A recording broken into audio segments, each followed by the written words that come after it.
तो hello welcome back guys. आज हम कवर करने जा रहे हैं पीपीएस का यूनिट 5 पॉइंटर्स। बहुत इजी यूनिट है, बहुत ही छोटी है। आप इसमें इजीली मार्क्स स्कोर कर सकते हैं बिना किसी प्रॉब्लम के। कौन से टॉपिक्स हम कवर करेंगे पहले ये देख लेते हैं। पॉइंटर्स कवर करेंगे, पॉइंटर अरिथमेटिक देखेंगे, सेल्फ डिफरेंशियल स्ट्रक्चर्स क्या होते हैं ये देखेंगे। डायनामिक मेमोरी लोकेशन बहुत इंपॉर्टेंट टॉपिक है, इसको भी देखेंगे। फाइल हैंडलिंग, इसका भी प्रोग्राम आता ही आता है आपका पेपर में, तो इसको भी देखेंगे। Link list, no implementation. अभी इम्प्लीमेंटेशन मतलब कोडिंग नहीं होगी इसमें, आप इससे बेसिक थ्योरी कॉन्सेप्ट वो समझेंगे। मैक्रोज एंड प्री प्रोसेसर्स, ये भी आपके 2 मार्क्स से जनरली पूछ लिए जाते हैं, तो इसको भी देखेंगे। इंपॉर्टेंट बात, all topics are very very important, don't skip any topic. मैं जितने भी टॉपिक्स करा रहा हूँ आपको इस वीडियो में सारे इंपॉर्टेंट है, आप स्किप मत करिएगा।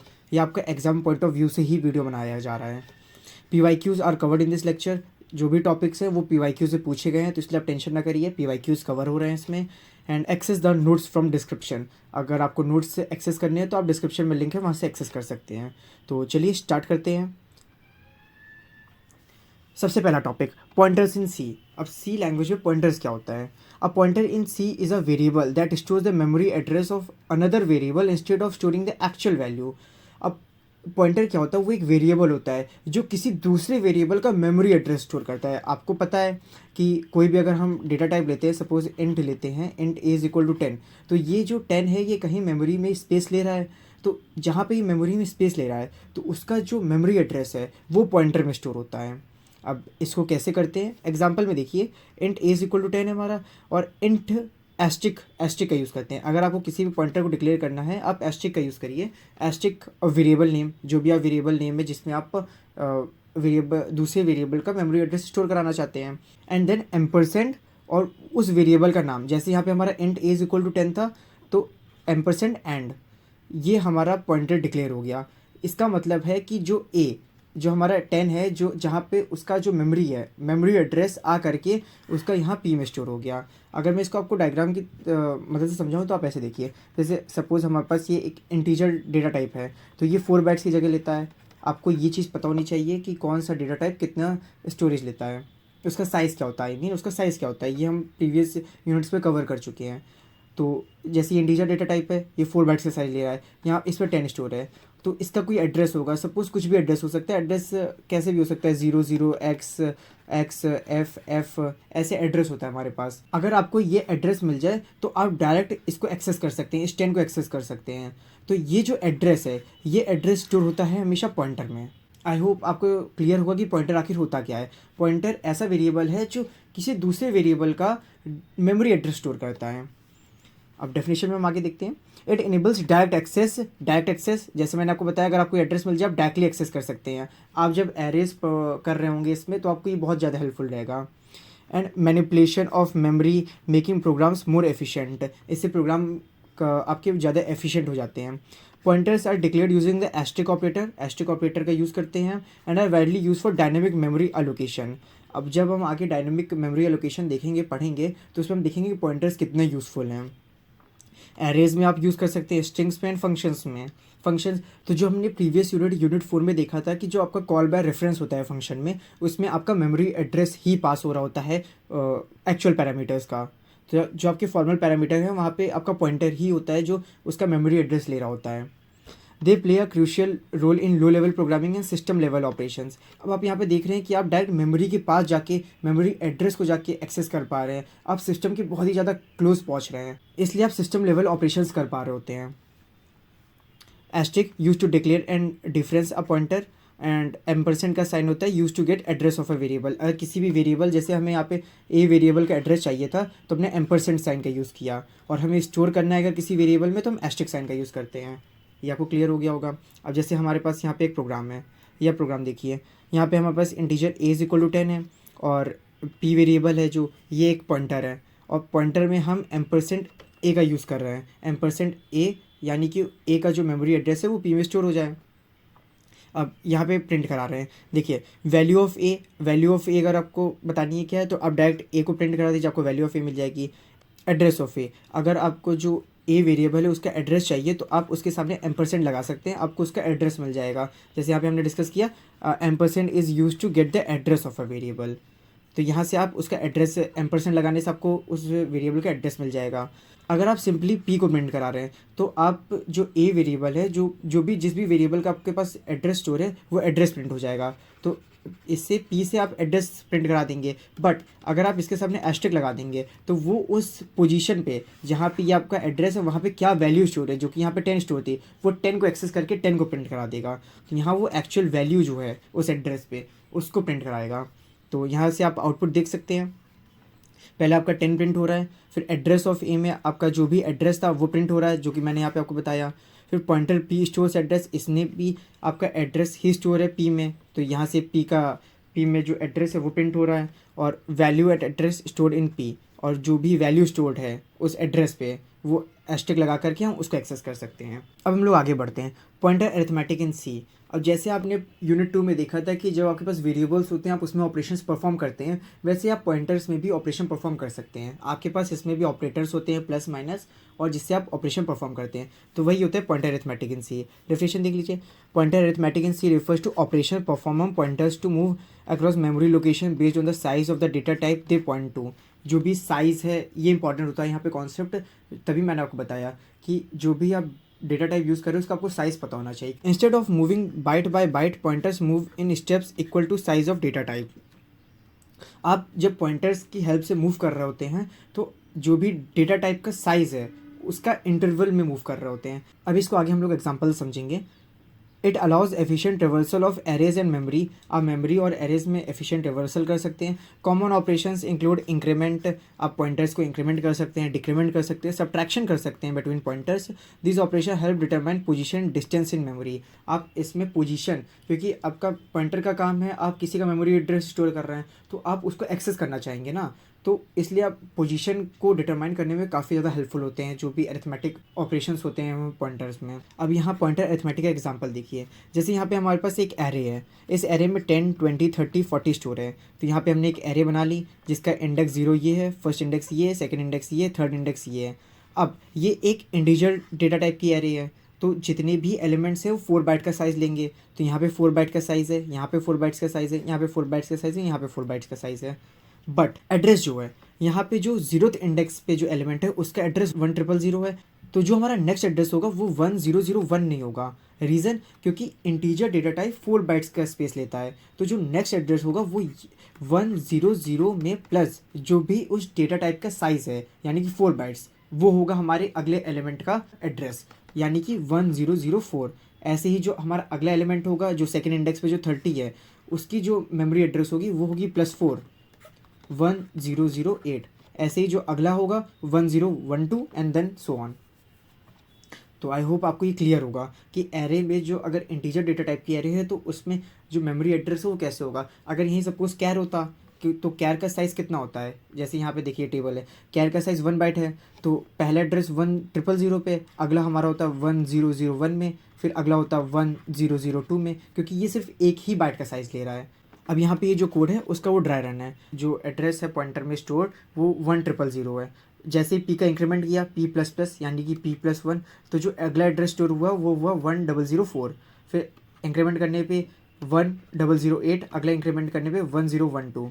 तो जो 1000 था तब फर्स्ट एलिमेंट था उसको पॉइंट कर रहा था, फिर सेकेंड एलिमेंट को पॉइंट किया, और जब 1008 हुआ तब जो थर्ड एलिमेंट है उसको, और जब 1012 हुआ तो जो लास्ट एलिमेंट है 40 उसको ये एक्सेस कर सकता था। Incriminating a pointer. अब पॉइंटर का जो इंक्रीमेंट होता है मैंने आपको बता दिया कि पॉइंटर में इंक्रीमेंट कैसे होता है।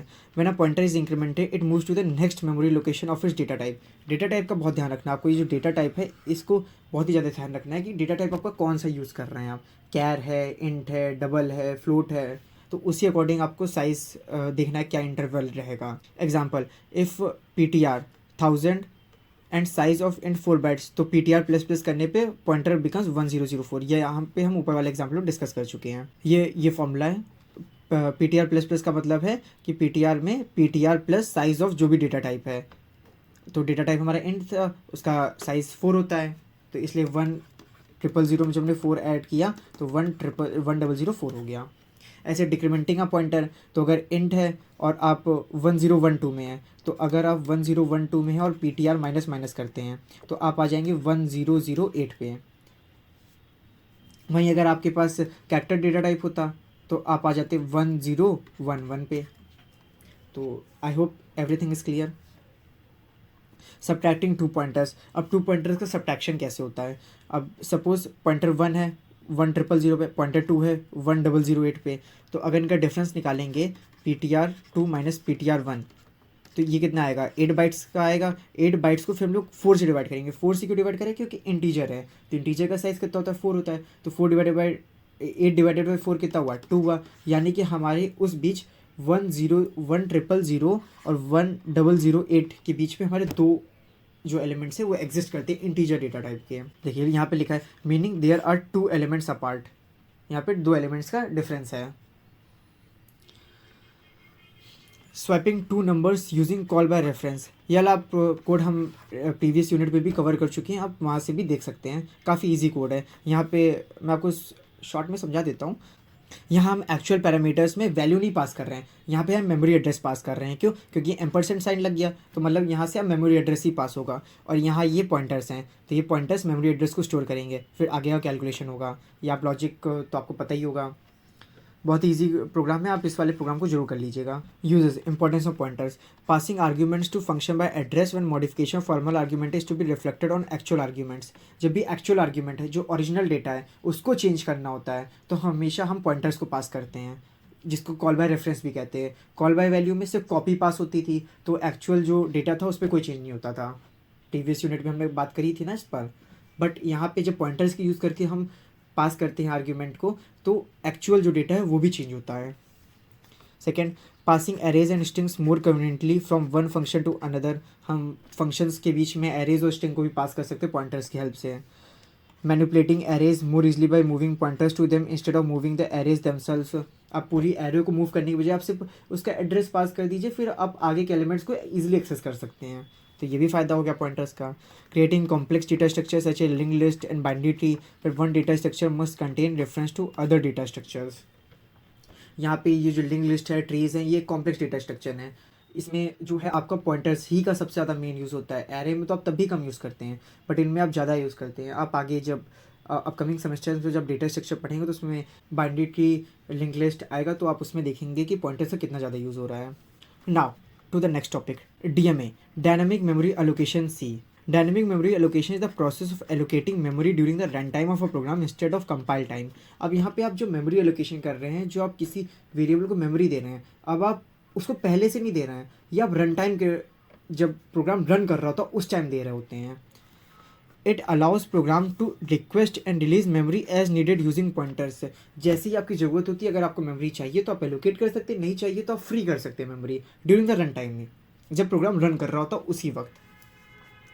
DMA helps in efficient memory utilization and useful when the size of data is not known beforehand. अब आपको नहीं पता है कि आपको कितना मेमोरी आपको यूज़ होगी, कितनी मेमोरी आपकी लगेगी, तो आप DMA का यूज़ कर सकते हैं। Memory is allocated from the heap area using functions provided in stdlib.h। अब होता क्या है, आप देखिए जब आपका जो C प्रोग्राम होता है वो कैसे मेमोरी में स्टोर होता है। सबसे पहले आपका कोड सेक्शन होता है, ग्लोबल वेरिएबल्स होते हैं, हीप होता है और स्टैक होता है।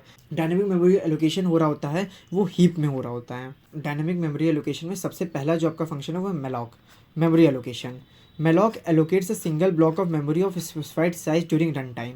The allocated memory contain garbage values initially. It returns a pointer to the beginning of the allocated memory block. अब malloc में क्या होता है, जब आपका प्रोग्राम रन कर रहा होता है उस टाइम आप फ्री मेमोरी ढूंढेंगे। हीप में आपके पास जहाँ भी फ्री मेमोरी मिलेगी वहाँ पे आप उस मेमोरी को ले करके और प्रोग्राम को दे देंगे। सिंटैक्स देखिए, PTR क्योंकि आपको एड्रेस मिलने वाला है तो आप ये एक पॉइंटर में स्टोर करेंगे।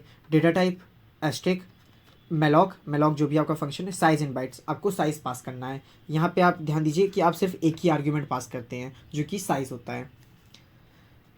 एग्जांपल में इंट PTR ये एक पॉइंटर डिक्लेयर कर दिया। अब पॉइंटर में इंट डेटा टाइप होगा, उसका malloc फंक्शन है, साइज ऑफ इंट का साइज़ कितना होता है 4 बाइट्स। आप अपने अकॉर्डिंग भी साइज़ पास कर सकते हैं जितने भी बाइट्स को आपको रिक्वायरमेंट है। जैसे यहाँ पे हम देखते हैं कैसे काम कर रहा है, हाउ malloc वर्क्स। जैसे यहाँ पे हमारे पास हीप है, अब हीप में आपके पास यहाँ पे यूज़ स्टोरेज है, यहाँ पे यूज़ है, यहाँ पे यूज़ है, यहाँ पे फ्री स्टोरेज है। फ्री स्टोरेज है, आपको 20 बाइट्स की स्टोरेज की रिक्वायरमेंट है, 20 बाइट स्टोरेज की। तो आप रन टाइम के दौरान जब प्रोग्राम पर रन कर रहा है तो आप पॉइंटर को कहेंगे कि हमको मेलॉक का फंक्शन यूज़ करके 20 बाइट्स की जो स्टोरेज है वो हीप से निकाल के दे, उसका एड्रेस दे, हमें उसको यूज़ करना है।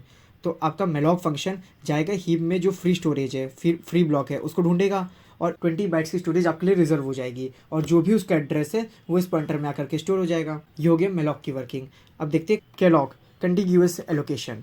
अब केलॉग क्या होता है? Calloc allocates memory for multiple elements and initializes all bytes to zero. पिछले वाले मेलॉक में क्या था कि जो वैल्यू इनिशियलाइज थी कुछ नहीं इनिशियलाइज हो रही थी, गार्बेज वैल्यू मिल रही थी, बट यहाँ पे जीरो इनिशियलाइज हो जाएगी। It is mainly use for arrays, arrays के लिए यूज़ होती है। Memory blocks are allocated contiguously. Syntax देखिए, आपके पास पॉइंटर है जिसमें आपका मेमोरी एड्रेस आके स्टोर होगा, डेटा टाइप है केलॉग है। अब यहाँ पे आपके पास दो आर्ग्यूमेंट पास होंगे, एक होगा नंबर ऑफ एलिमेंट्स कितने हैं और साइज ऑफ ईच एलिमेंट कि जो भी आपका डेटा टाइप है उसमें साइज कितना है उसका। एग्जांपल में देखिए, इंट पॉइंटर है आपके पास और इस पॉइंटर में आप मेमोरी एड्रेस स्टोर करेंगे, इंट डेटा टाइप है और calloc 5 size of int allocates memory for 5 integers initialized by 0। आपके पास 5 इंटीजर्स के लिए मेमोरी एलोकेट हो जाएगी और सबकी वैल्यू 0 इनिशियलाइज हो जाएगी। जो भी आपके 5 एलिमेंट्स हैं सबकी वैल्यू 0 इनिशियलाइज हो जाएगी। अब रीअलोक क्या होता है? Reallocation, realloc is use to resize previously allocated memory blocks. जो आपने पहले से एलोकेट कर दी हैं केलॉग से या मेलॉग से, उनको अगर आपको रिसाइज करना है तो उसके लिए आप रीअलोक का यूज़ कर सकते हैं। इट कैन इंक्रीज और decrease memory size while preserving old data. आपका जो पुराना डेटा है वो चेंज नहीं होगा, वो आपको प्रिजर्व रहेगा। Up to minimum possible limit, जितना भी मिनिमम पॉसिबल लिमिट है, जितना भी प्रिजर्व किया जा सकता है उतना प्रिजर्व हो जाएगा। Useful when required memory size changes during execution. अगर आपका मेमोरी रिक्वायरमेंट चेंज हो जाता है तो आप रीअलोक का यूज़ करते हैं। इसका सिंटैक्स पॉइंटर है, डेटा टाइप रीअलोक। यहाँ पे भी दो आर्ग्यूमेंट पास होंगे। आपका जो पॉइंटर है, जो आपका प्रीवियस जो एड्रेस था वो पास होगा, और जो न्यू साइज़ है, अब आपको कितने साइज़ की रिक्वायरमेंट है, कम हुआ है ज़्यादा हुआ है, वो आप यहाँ पे पास करेंगे। तो यहाँ पे देखिए, इंट रीअलोक पॉइंटर जो आपका प्रीवियस एड्रेस था 10 इंटू साइज ऑफ इंट। अब यहाँ पे 10 इंटीजर्स, जैसे यहाँ पे सपोज हमने किया था तो यहाँ पे हमारा 5 इंटीजर्स का था, अब हमको 10 इंटीजर्स के साइज़ की ज़रूरत है, 10 इंटीजर्स स्टोर करने हैं। तो यहाँ पे आप रीअलोक का यूज़ करके 10 इंटीजर्स के लिए मेमोरी एलोकेट करा सकते हैं। Resizes memory to hold 10 integers. Free deallocation क्या होता है? फ्री का काम है जो आपने मेमोरी एग्जीक्यूशन, जब आपका प्रोग्राम एग्जीक्यूट कर रहा था, जो आपने मेमोरी उस टाइम यूज़ करी है उसको अब आप फ्री कर दें, क्योंकि अब आपको उसको ले करके रख के क्या फ़ायदा है कि जो आपका सिस्टम है वो उस मेमोरी को आगे यूज़ कर सके। तो free release dynamically allocated memory back to the system. ये सिस्टम को मेमोरी रिलीज़ कर देता है, फ्री कर देता है। It helps prevent memory leaks and unnecessary memory occupation. और बेवजह का जो भी मेमोरी ऑक्यूपेशन है उसको ये प्रिवेंट करता है। After freeing the pointer becomes invalid. तो जब आपका मेमोरी नहीं रही तो पॉइंटर उस जगह का फिर आपका इनवैलिड है। इसका सिंटैक्स सिंपल सा है, आप फ्री लिखिए और जो भी मेमोरी एड्रेस है उसको पॉइंटर पास कर दीजिए, उस जगह की मेमोरी आपकी फ्री हो जाएगी। अब देखिए, यहाँ पे हमारे पास कोड है, मेलॉक का पॉइंटर है, केलॉग का पॉइंटर है, ये आई वेरिएबल है। अब मेलॉक देखिए, मेलॉक फंक्शन कैसे काम करता है। आपने 5 इंटू साइज ऑफ इंट, मतलब 5 इंटू साइज ऑफ इंट कितना होता है? 4 होता है। तो 20 बाइट्स आपने स्टोरेज ली, और 20 बाइट्स स्टोरेज लेने में आपको इतनी मेमोरी एलोकेट कर दी गई हीप में। अब जो आपकी मेमोरी एलोकेट होगी, आपको पता है यहाँ पे गार्बेज वैल्यूज़, कुछ भी रैंडम वैल्यूज़ स्टोर होंगी। केलॉग में भी आपने सेम काम किया, केलॉग 5 साइज ऑफ इंट। अब यहाँ पे आपके पास जो 5 इंटीजर जो स्टोर होने हैं उनकी मेमोरी तो आपको एलोकेट हुई, साथ ही में साथ वैल्यूज़ भी असाइन हो गई, जो कि क्या है? 0 वैल्यूज़, क्योंकि हमने देखा ना 0 असाइन हो जाता है आपको, तो यहाँ पे आपको 0 असाइन हो गया।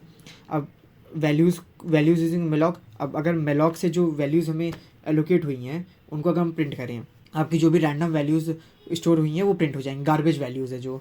और वहीं अगर आप केलॉग का जो पॉइंटर है उसको चलाएंगे, उसको उसमें देखेंगे कौन सी वैल्यू स्टोर हुई हैं, तो वहाँ आपका 0 शो हो जाएगा।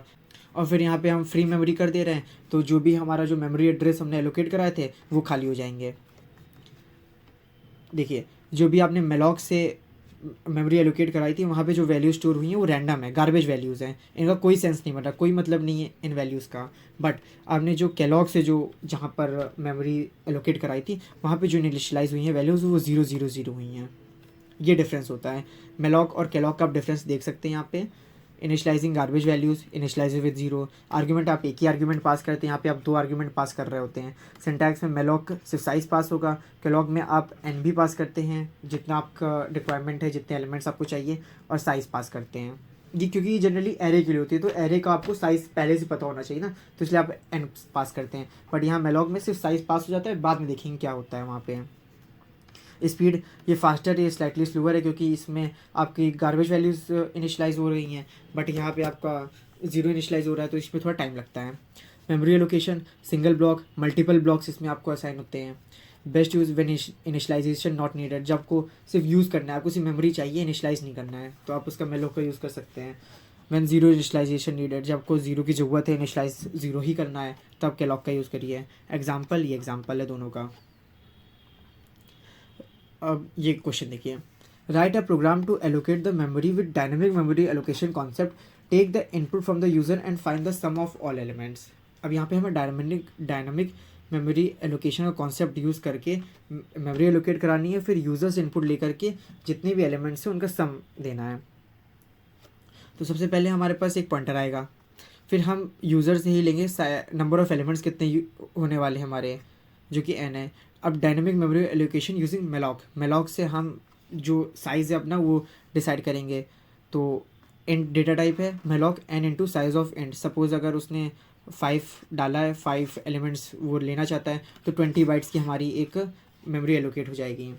अब चेकिंग मेमोरी एलोकेशन, अब हम ये भी चेक कर सकते हैं कि हमारी जो मेमोरी एलोकेट हुई है वो आखिर हुई भी है कि नहीं हुई। हमारे पास स्टोरेज ही ना हो तो मेमोरी एलोकेट होगी कहाँ से हमारी।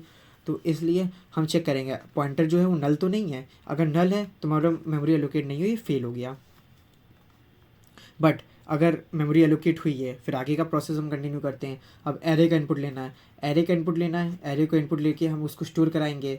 जो पॉइंटर है वो चलेगा हमारा, ये है जैसे हमारे पास 5 है तो पॉइंटर ये 0th हो गया, 0th इंडेक्स का, फिर ये पॉइंटर आगे का प्लस प्लस करके ये 1, ये 2, ये 3, ये 4। फाइंडिंग सम, इसी में सम फाइंड करेंगे आगे का, जो हमारा मेन काम दिया गया है क्वेश्चन में। और जो भी सम हमारा आएगा उस सम को हम प्रिंट कर देंगे। और फ्री एलोकेटेड मेमोरी, जो भी हमने यहाँ पे मेमोरी यूज़ करी है उसको हम फ्री फंक्शन में ptr पॉइंटर उस जगह का पास करके उसको फ्री कर देंगे। सिंपल सा क्वेश्चन था, आपको समझ में आ गया होगा, इजी क्वेश्चन था। अब बात करते हैं सेल्फ रेफरेंशियल स्ट्रक्चर की। A self referential structure that contains a pointer to another structure of the same data type. अब जो भी सेम टाइप का डेटा होता है, जो भी उस स्ट्रक्चर को जो पॉइंटर पॉइंट करता है, उसको कहते हैं self referential structure. In simple words, one member of the structure stores the address of another variable of the same structure. उसी स्ट्रक्चर का जो वेरिएबल है वो दूसरे अपने टाइप के स्ट्रक्चर का जो एड्रेस है वो स्टोर करता है अपने पास। The structure are mainly use for creating dynamic data structure like link list, trees and graphs. तो सिंपली आप ये समझिए कि अगर हमारे पास 2 सेम ही टाइप के स्ट्रक्चर हैं तो इसका जो एड्रेस है वो ये स्टोर करेगा। यहाँ पे हमारे पास एड्रेस स्टोर होगा, यहाँ हमारे पास डेटा स्टोर होगा। सिंपली ये भी यही काम करेगा, यहाँ पे डेटा स्टोर होगा, यहाँ एड्रेस स्टोर होगा। ये अपने ही सेम टाइप के स्ट्रक्चर का ये होता है। ये बेसिक आपका फंडामेंटल कॉन्सेप्ट है लिंक लिस्ट का। Types of self referential structure क्या है? Singly self referential structure, a singly self referential structure that contains one pointer member pointing to another structure variable of the same type. It allows one-way linking between structure node. This type of structure is mainly used in singly linked list. तो singly self referential structure जो होता है उसमें आपके पास address store होता है दूसरे structure का जो कि सेम टाइप का होता है। यहाँ पे इसका जो ऑब्जेक्ट 2 है इसका स्ट्रक्चर यहाँ स्टोर होगा, और सपोज़ यहाँ पे अगर आपके पास ऑब्जेक्ट 3 होता तो इसका स्ट्रक्चर यहाँ स्टोर होता। तो यहाँ पे सिर्फ एक ही जगह पे स्ट्रक्चर स्टोर हो रहा है। But Dabali self referential structure इसका अलग है, इसमें 2 एड्रेस स्टोर हो रहे होते हैं। जैसे आपका जो इसका एड्रेस है वो यहाँ पे स्टोर होगा, और इसका एड्रेस जो है वो इसके यहाँ पे स्टोर होगा। जो 30 है उसका एड्रेस यहाँ स्टोर होगा, और जो 20 है इसका एड्रेस यहाँ स्टोर होगा। यहाँ से आगे बढ़ना चाहते हैं तो आप इस डायरेक्शन में भी आगे बढ़ सकते हैं, क्योंकि आपके पास यहाँ पे एड्रेस है तो आप इसको एक्सेस कर लेंगे। जब इसको एक्सेस कर लेंगे तो इसका यहाँ पे जो एड्रेस स्टोर है उससे आप 30 एक्सेस कर लेंगे, और यहाँ से आप वापस भी आ सकते हैं, क्योंकि यहाँ पे आपके पास जो प्रीवियस है उसका एड्रेस स्टोर है, आप इसको एक्सेस कर लेंगे। और जब यहाँ से इस पे आ जाएंगे तो यहाँ से आप इसको एक्सेस कर सकते हैं। तो ये एक तरीके से आपका डबली जो लिंक लिस्ट है उसका बेसिक फंडामेंटल कॉन्सेप्ट है। ऐसे डबली लिंक लिस्ट काम करती है। यहाँ पे डेफिनेशन देख लेते हैं। A doubly self referential structure is a structure that contains 2 pointer members. यहाँ आपके पास 2 पॉइंटर मेंबर्स होते हैं, एक पॉइंटर मेंबर यहाँ होता है और एक पॉइंटर मेंबर यहाँ होता है of the same structure type. One pointer store the address of the previous node, दूसरा जो पॉइंटर मेंबर है उसमें आपका जो नेक्स्ट नोड है उसका एड्रेस स्टोर होगा। It allows traversal in both forward and backward direction. It is mainly use in doubly link list, contains 2 pointers, one for previous node, one for next node, use in doubly link list. अब बात करते हैं link list की। Link list is a dynamic linear data structure. जैसे कि आपने देख लिया एक लीनियर स्ट्रक्चर है। A link list is a collection of nodes records connected using pointers. Pointers की हेल्प से जो आपके नोड्स कनेक्टेड हैं वही लिंक लिस्ट होते हैं। Each node contains data field, info और पॉइंटर फील्ड। जो भी आपकी एक नोड होती है इसको नोड कहते हैं। जैसे ये मल्टीपल नोड्स कनेक्टेड हैं तो ये आपका लिंक लिस्ट हो गया। और यहाँ पे जो एक नोड है उसमें आपके पास एक तरफ यहाँ पे जो डेटा है, जो आपकी वैल्यूज़ हैं, डेटा टाइप जैसा भी आपका कैरेक्टर वैल्यू है, इंटीजर वैल्यू है, वो स्टोर होगी। और यहाँ एड्रेस स्टोर होगा। एड्रेस वो भी किसका, जो आपकी जो नेक्स्ट नोड है उसका एड्रेस। यहाँ पे डेटा, यहाँ पे एड्रेस नेक्स्ट नोड का। जो लास्ट नोड होती है वहाँ पे डेटा होगा और यहाँ पे नल, ये किसी को पॉइंट नहीं कर रही है। The pointer field stores the address of the next node in the list. The last node contains null indicating end of the list. Null है लास्ट नोड में, मतलब कि लिस्ट यहाँ पे खत्म हो रही है। A separate pointer variable called head start pointer points to the first node. हमारे पास एक हेड पॉइंटर होता है जो कि फर्स्ट नोड को पॉइंट कर रहा होता है। Advantages of link list. Link list के advantages, memory is allocated dynamically during run time. यहाँ पे हम डायनामिक मेमोरी लोकेशन का यूज़ कर रहे हैं, पॉइंटर्स का यूज़ कर रहे हैं। Size of link list is not need to be fix beforehand. आपका जो लिंक लिस्ट है उसके साइज फिक्स होने की जरूरत नहीं है। Easy insertion and deletion of elements without shifting data. आप डेटा को बिना शिफ्ट किए भी इंसर्शन और डिलीशन कर सकते हैं। जैसे कि आपने एरेज में देखा था, जब आप इंसर्ट करते हैं, डिलीट करते हैं तो आपको राइट शिफ्ट लेफ्ट शिफ्ट करना पड़ता है, बट वो यहाँ पे कुछ भी जरूरत नहीं है इसकी। More flexible than arrays when size changes frequently. वही बात है, जब भी आपका साइज चेंज होता है ये काफ़ी ईजी रहता है, कन्वीनियंट रहता है। Types of link list. Singly linked list. A singly linked list is a list in which each node contains data and one pointer that points to the next node. या का वैसे ही है जैसे singly referential structure था। और जैसे यहाँ देखिए इस वाली नोड का जो एड्रेस है वो यहाँ पे स्टोर होगा, इस जो नेक्स्ट नोड है उसका एड्रेस यहाँ स्टोर होगा, नेक्स्ट नोड का एड्रेस यहाँ स्टोर होता है। तो ये होता है single link list. Doubly link list क्या होता है, यहाँ पे इस वाले नोड में आपका यहाँ पे प्रीवियस का एड्रेस स्टोर होगा, यहाँ पे जो नेक्स्ट नोड है उसका एड्रेस स्टोर होगा और इस जगह पे डेटा स्टोर होता है। जो अगली नोड है उसमें भी ऐसे ही होता है और जो अगली नोड है ऐसे होता है। जो लास्ट नोड है वहाँ पे जो नेक्स्ट है उसकी जगह नल पॉइंट कर रहा होता है, जो फर्स्ट नोड है उसके प्रीवियस नोड पे नल पॉइंट कर रहा होता है। इसकी डेफिनेशन आप पढ़ सकते हैं, कॉन्सेप्ट वही है। Circular link list. Circular link list में क्या होता है, जो आपकी लास्ट नोड है उसमें जो एड्रेस स्टोर होता है वो नल की तरफ नहीं होता है, वो नल को पॉइंट नहीं कर रहा होता, उसमें जो एड्रेस स्टोर होता है वो फर्स्ट नोड का एड्रेस स्टोर होता है। तो आपकी जो लास्ट नोड है वो डायरेक्ट फर्स्ट नोड को पॉइंट कर रही होती है। यहाँ पे नो नल एट एंड है, एंड में कोई भी नल नहीं होता है। Our next topic is file in C. File क्या होता है, file is a collection of related record store permanently on storage device. जो कि आपकी स्टोरेज में जो एक परमानेंटली रिकॉर्ड्स हैं, रिलेटेड रिकॉर्ड्स हैं, उनको स्टोर जो करते हैं उसको फाइल कहते हैं। Each record consist of related data items called fields and each field contains a group of characters. Files are use to store data permanently so that data is available even after the program execution ends. आपका program खत्म होने के बाद भी RAM में तो आपका store नहीं रहती है, फाइल परमानेंट मेमोरी में आपकी स्टोर रहती है। Common file operations. अब फाइल ऑपरेशंस क्या परफॉर्म किए जा सकते हैं, रीड कर सकते हैं आप फाइल को, राइट कर सकते हैं, अपेंड कर सकते हैं, अपडेट कर सकते हैं। रीड में आप फाइल से डेटा ले सकते हैं, राइट में आप फाइल में डेटा स्टोर कर सकते हैं, अपेंड में आप डेटा को एंड ऑफ फाइल में ऐड कर सकते हैं, और अपडेट में जो भी चीज़ फाइल में ऑलरेडी एग्जिस्ट करती है उसको मॉडिफाई कर सकते हैं। टाइप्स ऑफ फाइल्स इन सी। कौन कौन सी टाइप्स की फाइल होती हैं, टेक्स्ट फाइल और बाइनरी फाइल होती है। टेक्स्ट फाइल क्या स्टोर करती है, टेक्स्ट फाइल में आपके कैरेक्टर स्टोर होते हैं using ASCII codes. The contents are human readable.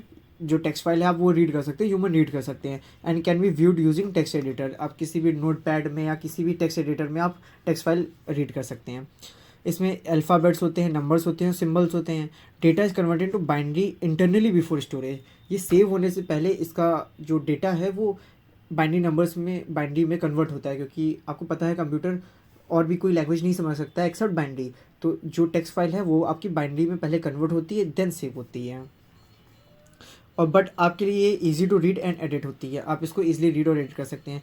आप इसमें कुछ भी स्टोर कर सकते हैं, upper case letter, lower case, numbers, punctual symbols, special symbols, जो भी आप कीबोर्ड पे देख सकते हैं, आप कुछ भी टाइप करके इसमें टेक्स्ट फाइल में लिख के आप सेव कर सकते हैं। बाइनरी फाइल क्या होती है, बाइनरी फाइल यानी कि आप समझ रहे हैं एज द वर्ड सेज 0 और 1, a binary file store data in the same binary format as it is stored in memory. जैसे ही मेमोरी में देखा हमने अपनी टेक्स्ट फाइल को कैसे पहले बाइनरी फाइल में कन्वर्ट किया जाता है, बाइनरी फाइल में कुछ कन्वर्ट करने की जरूरत नहीं, binary file as a whole मतलब बाइनरी फॉर्मेट में ही सेव हो जाती है, स्टोर हो जाती है मेमोरी में। The contents are not human readable. जो कंटेंट होता है वो बाइनरी फॉर्म में होता है तो वो ह्यूमन रीडेबल नहीं होता है। Features faster than text files, ये टेक्स्ट फाइल से फास्टर है क्योंकि कंप्यूटर समझ में आ रही है, तो ये कंप्यूटर के सिस्टम के ज़्यादा क्लोज है। No conversion between text and binary needed, कोई भी कन्वर्जन की जरूरत नहीं होती है। Efficient storage and processing, difficult for humans to understand directly. Operation supported, क्या ऑपरेशन कर सकते हैं, रीड कर सकते हैं, राइट कर सकते हैं और अपेंड कर सकते हैं। अब फाइल हैंडलिंग देखते हैं। फाइल हैंडलिंग फंक्शन सी में कौन कौन से फाइल हैंडलिंग फंक्शन है। सबसे पहला है get c. Get c is use to read a single character from a file. अगर आपको सिंगल कैरेक्टर फाइल से रीड करना है तो आप गेट सी का यूज़ करते हैं। It returns the character read and returns EOF। EOF का मतलब है एंड ऑफ फाइल। अगर आपका जो आपने कैरेक्टर रीड किया फाइल से और अगर वो एंड का है मतलब वहाँ से फाइल ख़त्म हो गई तो आपको EOF रिटर्न हो जाएगा कि फाइल यहाँ से एंड हो चुकी है। और एन एरर अकर्स, वरना एरर हो जाएगी, एरर दे दीजिएगा। इसका सिंटैक्स ऐसा होता है और ये एग्जांपल है इसका गेट सी। और ये एफ पी का मतलब क्या है, जो आपका फाइल का लोकेशन है उसका एड्रेस है, वो memory address. F get c also reads one character at a time from a file. ये भी फाइल से कैरेक्टर्स को रीड करती है। It work similarly to get c but is specifically defined as a function. But ये ऐसा function defined है, ये इसका सिंटैक्स है और एग्जांपल है put c writes a single character into a file. अगर आपको फाइल में कुछ लिखना है तो आप पुट सी का यूज़ कर सकते हैं। F put c writes one character into a file and moves the file pointer to the next position. आप एक कैरेक्टर इसमें पहले फाइल में लिखेंगे और फिर जो आपका पॉइंटर है वो नेक्स्ट पोजीशन पे आ जाता है। एफ गेट्स, ये सिंटैक्स और एग्जांपल आप याद कर लीजिएगा, मैं आपको ये बता नहीं रहा हूँ क्योंकि इसमें कुछ अभी ऐसा कुछ बताने लायक नहीं है। जब आप प्रोग्राम करेंगे तब इसका रियल यूज़ आएगा। बाकी आप सिंटैक्स और एग्जांपल देख लीजिएगा। F gets reads a string from a file until new line end of file maximum specified size. F get से आप स्ट्रिंग रीड कर सकते हैं फाइल में जब तक या तो नई लाइन इनकाउंटर नहीं हो जाती है, या लाइन एंड नहीं हो जाती है, या मैक्सिमम स्पेसिफाइड साइज, ये जो भी स्पेसिफाइड साइज है वो रीच नहीं हो जाता है। It is safer than gets because it prevents buffer overflow. ये जो एफ गेट्स है ये गेट्स से फंक्शन से ज़्यादा सेफ है क्योंकि ये बफर ओवरफ्लो को प्रिवेंट करता है। जिसका सिंटैक्स और एग्जांपल है। F puts rights a complete string into a file. ये फाइल में लिखने के लिए यूज़ होता है, इससे आप कंप्लीट एक स्ट्रिंग एंटर कर सकते हैं फाइल में। F scanf reads formatted data from a file similar to scanf. ये भी स्कैनफ की तरह सिमिलर होता है। एफ प्रिंट एफ, ऐसी बहुत सारे फंक्शंस हैं, आप इसको देख सकते हैं। मतलब इनमें आपको ज़्यादा कुछ याद करने की जरूरत नहीं, सिर्फ कुछ इंपॉर्टेंट फंक्शंस हैं उनको सिर्फ याद करना है। जैसे रीड और राइट करने वाले, एफ प्रिंट एफ रीड, ये रीड करने के लिए होता है। एफ राइट, ये राइट करने के लिए होता है। Blocks of binary data into a file. Get W reads an integer value from a file. और put W writes an integer value into a file. इनका आपसे बेसिक डेफिनेशन पता कर लीजिएगा कि आखिर ये होते क्या हैं। आपको इनका कुछ ज़्यादा हैवी यूज़ नहीं करना है, यूज़ आपको बिल्कुल सिंपल वाले ही करने हैं। File access modes, file access करने के भी डिफरेंट तरीके होते हैं। आर का मतलब है कि आप रीड मोड में एक्सेस कर रहे हैं। डब्ल्यू मतलब राइट मोड। ए मतलब अपेंड मोड। अपेंड मोड मतलब एड्स डेटा एंड आप डेटा को सिर्फ एंड में ऐड कर सकते हैं। R plus read and write mode opens for both. W plus read and write mode deletes old content delete हो जाता है अगर आप डब्ल्यू प्लस मोड में फाइल को एक्सेस कर रहे हैं। A plus mode read and append mode, read और अपेंड कर सकते हैं। ये तब है जब फाइल एग्जिस्ट करती है, और अगर फाइल एग्जिस्ट नहीं करती है तो ये सब होता है। देख लीजिएगा, बहुत ही ईजी और सिंपल सी चीज़ है ये। Program to count number of lines and words in a file. अब आपके पास प्रोग्राम है जिसमें आपको लाइन्स और वर्ड्स जो हैं फाइल में उनको काउंट करना है। आपके पास कोई एक फ़ाइल होगी तो उसका एक फ़ाइल पॉइंटर होगा। फाइल पॉइंटर ऐसे बनाते हैं। कैर सी एच, ये स्टोर्स कैरेक्टर फ्रॉम फाइल, क्योंकि आपको कैरेक्टर आप रीड करेंगे फाइल से तो आपको उसके लिए कैरेक्टर की ज़रूरत रहेगी, तो ये सी एच हो गया। इंट लाइन्स, ये हमारा लाइन काउंट करेगा, और ये वर्ड्स, ये हमारा वर्ड्स काउंट करेगा। Open file in read mode, read mode में हम लोग फाइल को ओपन करेंगे। F p is equal to f open data dot t x t, जो भी फाइल का नेम है, और रीड मोड में हमने फाइल ओपन कर दी। चेक इफ फाइल एग्जिस्ट, अब फाइल एग्जिस्ट करती है कि नहीं, तो अगर एफ पी नल रिटर्न कर देता है तो मतलब फाइल एग्जिस्ट नहीं करती है, तो फाइल नॉट फाउंड। बट अगर फाइल एग्जिस्ट करती है तो हम आगे की तरफ कंटिन्यू करते हैं। Read file character bye character till EOF। अब आपको फाइल के में जो कैरेक्टर्स हैं उनको रीड करना है जब तक आप एंड ऑफ फाइल नहीं पहुंच जाते हैं। तो लूप चलाएंगे while ch is equal to F get C, ये एक फंक्शन है। एफ गेट सी से आप फाइल को रीड करेंगे और ये फाइल का जो पॉइंटर है कब तक, जब तक आप एंड ऑफ फाइल नहीं रीच कर जाते हैं। Count line using new line character. New line character, जैसे न्यू लाइन का कैरेक्टर जो एनकाउंटर होगा मतलब आपकी लाइन चेंज हो रही है तो आप लाइन प्लस प्लस कर देंगे। अब वर्ड्स के लिए count words using space, tab और न्यू लाइन। अगर आपको स्पेस मिल रही है या टैब मिल रहा है या न्यू लाइन मिल रही है तो मतलब आपको एक नया वर्ड मिल रहा है तो वर्ड्स प्लस प्लस कर देंगे। और add last word count words plus plus. अगर आप सपोज़ करिए कि आपके पास सिर्फ आपने हेलो पास किया तो आपके पास वर्ड तो एक है बट ना आपके पास कोई स्पेस है, ना आपके पास कोई न्यू लाइन है, ना आपके पास कोई टैब स्पेस है, तो भी आपका एक वर्ड तो है ना, तो इसलिए आपको एटलीस्ट एक बार तो इसको वर्ड्स को प्लस प्लस तो करना ही पड़ेगा। और फिर यहाँ से आप डिस्प्ले कर सकते हैं। लाइंस को डिस्प्ले करने के लिए line plus one. Similar reason इसका भी वही है कि आपके पास लाइन तो एटलीस्ट एक होगी। अगर आपने न्यू लाइन कैरेक्टर नहीं भी एनकाउंटर किया तब भी आपकी एक लाइन तो एग्जिस्ट करती है ना, तो इसलिए लाइन प्लस वन ही एंटर करेंगे। नंबर ऑफ वर्ड्स के लिए आप वर्ड्स प्रिंट कर देंगे। और एफ क्लोज, अगर आपने फाइल ओपन करी तो फाइल को क्लोज भी कर दीजिए। अब इसका ड्राई रन देखते हैं। अब आपके पास में यहाँ पे फाइल कंटेंट है जहाँ पे data.txt जो आपकी फाइल है उसमें हेलो, एक लाइन में हेलो है और सी स्पेस और लैंग्वेज है दूसरी लाइन में। तो इसको कैरेक्टर के फॉर्म में अगर देखेंगे तो ये आपका ऐसे स्टोर हो रहा होगा, हेलो और नई लाइन मतलब न्यू लाइन कैरेक्टर है सी और फिर यहाँ पे एक स्पेस है आपके पास और लैंग्वेज। अब यहाँ पे आप देखिए कैसे ड्राई रन हो रहा है। जब आपका ये वाइल लूप एग्जीक्यूट करेगा तो ये कैरेक्टर बाय कैरेक्टर चलेगा। सो पहले आपका एच आएगा, ई आएगा, एल एल ऐसे। अगर न्यू लाइन कैरेक्टर है तो मतलब आपकी एक लाइन एनकाउंटर हुई है। जैसे यहाँ पे आपको न्यू लाइन कैरेक्टर मिल रहा है तो मतलब आपकी एक लाइन कंप्लीट हो गई। तो एक लाइन कंप्लीट हो गई और वर्ड भी कंप्लीट हो गया तो आपने लाइन को प्लस प्लस करवा दिया, वर्ड को प्लस प्लस, तो लाइन्स में आपकी एक लाइन बढ़ गई और वर्ड्स में आपका एक वर्ड बढ़ गया। फिर आप आगे ही चलते जाएंगे।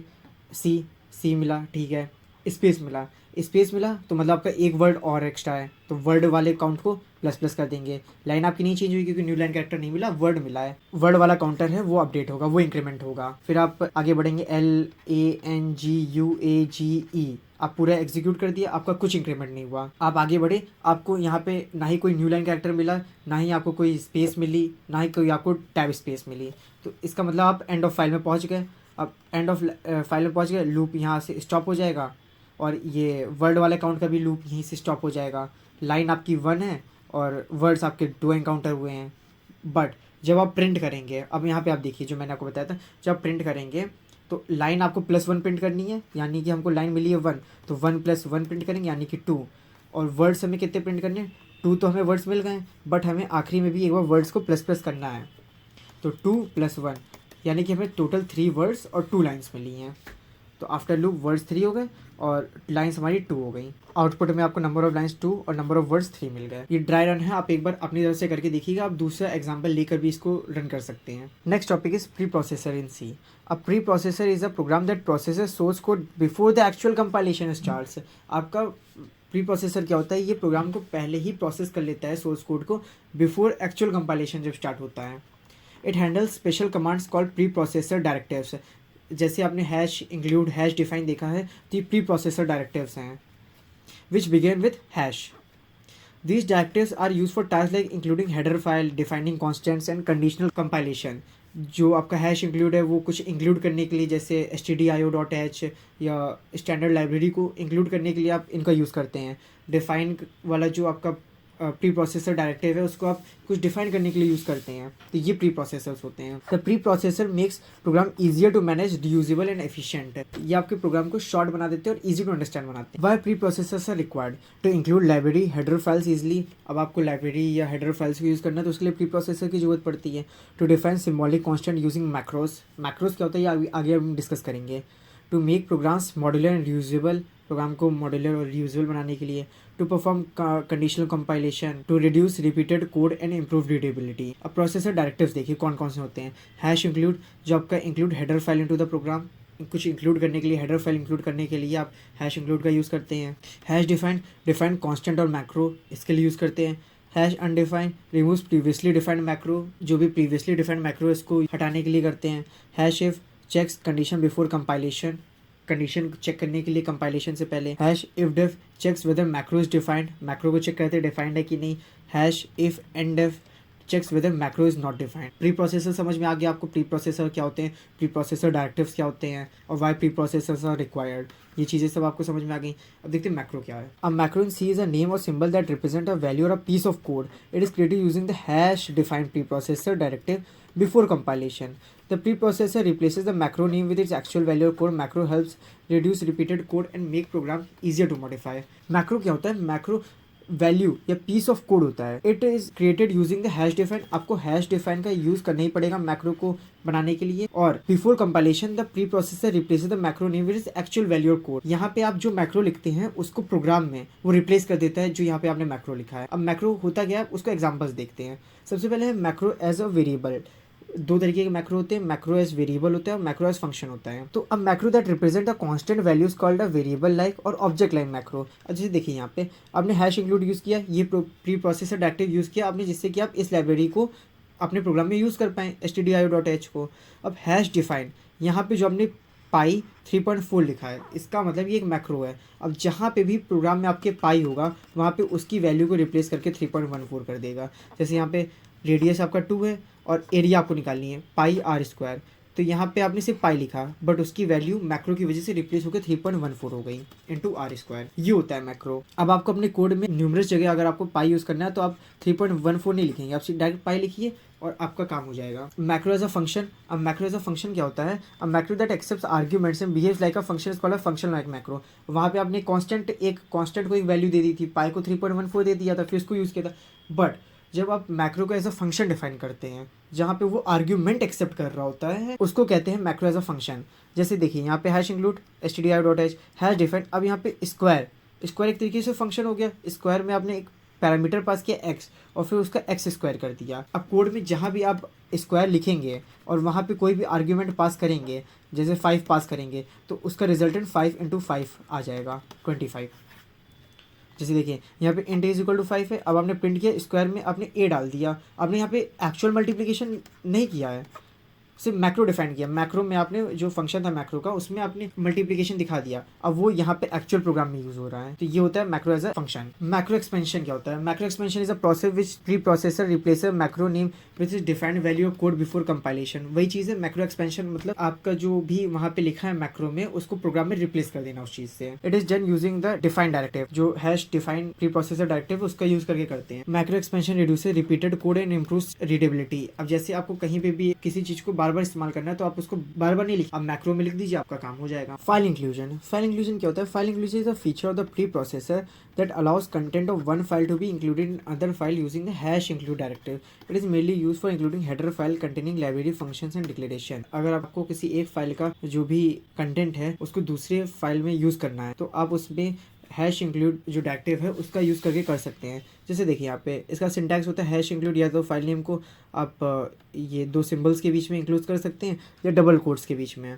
जैसे हैश इंक्लूड stdio.h, तो यहाँ पे जो प्रिंटफ फंक्शन आप यूज़ कर रहे हैं वो यहाँ पे तो हमने कहीं डिफाइन किया नहीं कि उससे प्रिंट कराना है, वो stdio का ही पार्ट है, वो stdio का कंटेंट है, तो उसको यहाँ पे यूज़ करने के लिए हम हैश इंक्लूड का यूज़ कर रहे हैं। तो ये फाइल इंक्लूजन होता है। Command line arguments in c. Command line argument are values pass to a program during execution through the command prompt on terminal. जब आप आर्ग्यूमेंट्स कमांड प्रॉम्प्ट या टर्मिनल से पास कर रहे होते हैं प्रोग्राम में तो उसको कहते हैं कमांड लाइन आर्ग्यूमेंट। अब यहाँ पे आप स्कैनफ का यूज़ करके इनपुट नहीं दे रहे हैं, अब यहाँ पे आप टर्मिनल का यूज़ करके इनपुट दे रहे हैं। These arguments are received by the main function using parameters argc and argv। इन दो पैरामीटर्स का यूज करके आपका जो मेन फंक्शन है वो इनपुट ले रहा होता है। They allow users to provide input without using scanf. अब स्कैनफ का यूज नहीं करते हैं। Command line arguments are stored as strings and are useful for file names, numbers, options and program configuration. इन सब चीजों के लिए आपका जो कमांड लाइन आर्ग्यूमेंट्स है वो इनको स्टोर करता है। सिंटैक्स में देखेंगे जो मेन फंक्शन है उसमें अब आपके दो पैरामीटर्स आ गए हैं, एक argc और एक argv जो कि एक स्ट्रिंग है। अगर आप देखेंगे तो स्ट्रिंग है, कैर का एरे स्ट्रिंग ही होती है। मीनिंग ऑफ पैरामीटर्स, argc क्या स्टोर करेगा? आर्ग्यूमेंट काउंट, कितने आपको टोटल आर्ग्यूमेंट्स दिए गए हैं। आर्ग्यूमेंट क्या होता है? आर्ग्यूमेंट इनपुट होता है। अगर आपको नहीं पता आर्ग्यूमेंट क्या है, आर्ग्यूमेंट इनपुट होता है जो आप पहले स्कैनफ से दे रहे थे बट आप टर्मिनल से दे रहे हैं। argv argument vector, array of argument strings, इसमें आपकी जो भी स्ट्रिंग है वो स्टोर होती है, आर्ग्यूमेंट्स की जो स्ट्रिंग है। अगर आपने मल्टीपल इनपुट दिए हैं तो वो एक स्ट्रिंग में जाके स्टोर हो जाएंगे। Important points, ARGV0 stores program name, जो स्ट्रिंग है, जो स्ट्रिंग में हमारा पहला जो सबसे पहला आर्ग्यूमेंट है वो प्रोग्राम का नेम है। ARGV1 जो सेकेंड है वो फर्स्ट आर्ग्यूमेंट है, जो ARGV2 है वो सेकेंड आर्ग्यूमेंट है। तो मतलब अगर आप स्ट्रिंग में देखें तो यहाँ पे हमारा जो ARGV1 है, ARGV2 है, सॉरी यहाँ पे ARGV0 है, यह यहाँ पे तो है हमारा वो प्रोग्राम नेम है, ये फिक्स है, प्रोग्राम का नेम होगा। यहाँ पे हमारे पास बाकी के आर्ग्यूमेंट्स होंगे, जो बाकी के इनपुट होंगे, ये first argument, second argument, third argument. All arguments are stored as string, जितने भी आर्ग्यूमेंट्स हैं सब स्ट्रिंग में स्टोर होंगे। ARGC always as minimum value 1 because program name is include. ARGC क्या है, जो ये टोटल काउंट था कि हमारे पास टोटल कितने आर्ग्यूमेंट है, चाहे भले ही फर्स्ट आर्ग्यूमेंट आपके पास हो या ना हो, सेकंड हो या ना हो, थर्ड हो या ना हो या ना हो, आगे मतलब आर्ग्यूमेंट्स बिल्कुल ना हो, बट आपके पास एटलीस्ट एक आर्ग्यूमेंट तो होगा ही होगा जो कि प्रोग्राम का नेम।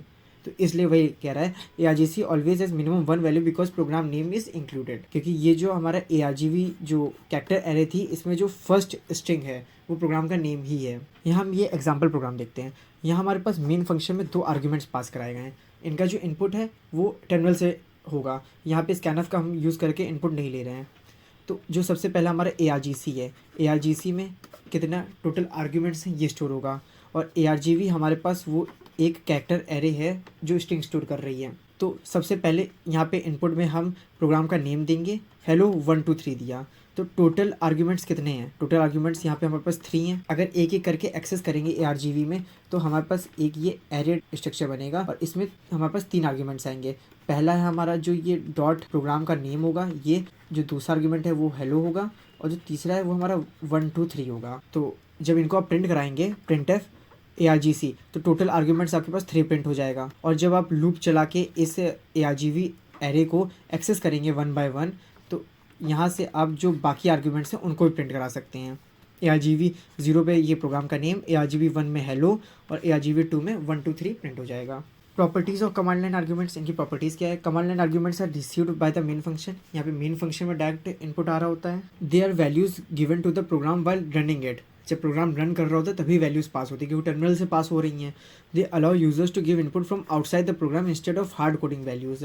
अब यहाँ पे जो इनपुट है वो बाहर से मिल रहा है, अब यहाँ पे पहले से ही हार्ड कोड नहीं कर रहे हैं, instead of fixing values inside the code.